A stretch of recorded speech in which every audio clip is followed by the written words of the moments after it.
If you're having trouble stepping from downward facing dog into a lunge, it could be because of body proportion. So maybe your legs are longer and it's just impossible for you to step your foot forward into a lunge.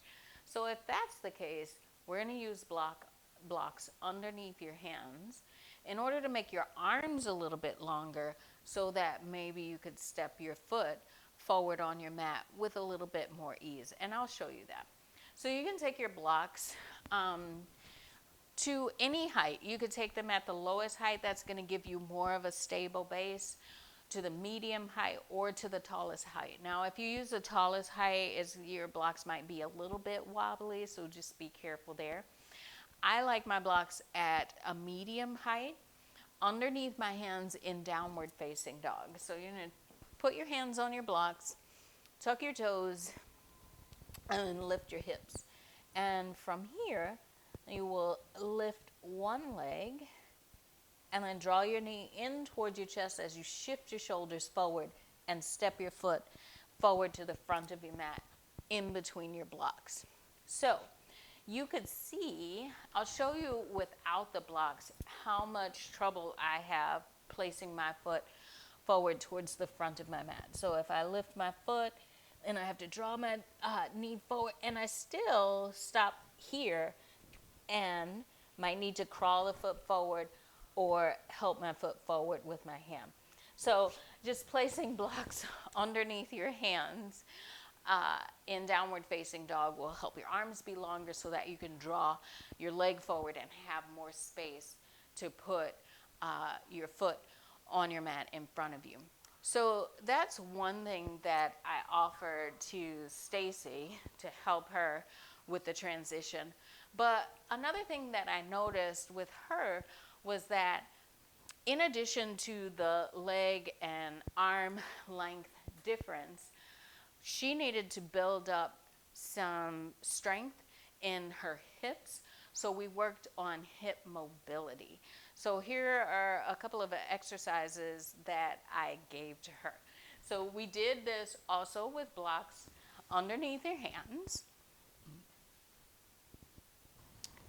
And instead of placing the foot down on the mat, you're just going to draw your leg forward and hold it here for 3, 2, and 1, and then step back to downward facing dog. So that's the first exercise, is just to hold the leg close, hold it, keep it still, and then step back to downward facing dog. Now this second exercise is what's going to help control the movement of the foot to forward to a lunge. So we start off just like we did with one leg up, and then the knee comes in, shoulders come forward, and from here we're going to take a slow count of 3 to take the foot forward for 3, for 2, for 1, and place the foot down. And again, draw the knee forward, slow count 3, 2, 1, and place the foot down. So that builds up control in the hip joint. The third exercise that I gave her, and this one is even more difficult, so I would suggest practicing the first 2 exercises for a little while before progressing on to this third one. But this third one is draw the knee forward, slow count to 3, but instead of placing the foot down on 1, you're going to hover the foot and hold the foot there. So that takes an incredible amount of hip control. I will show you to you from here. Knee comes forward, 3, 2, 1. You gotta hover, hover, hover, hover, and then place the foot down. Right? Again, knee comes in, 3, 2, 1. Hold it, and then place the foot down.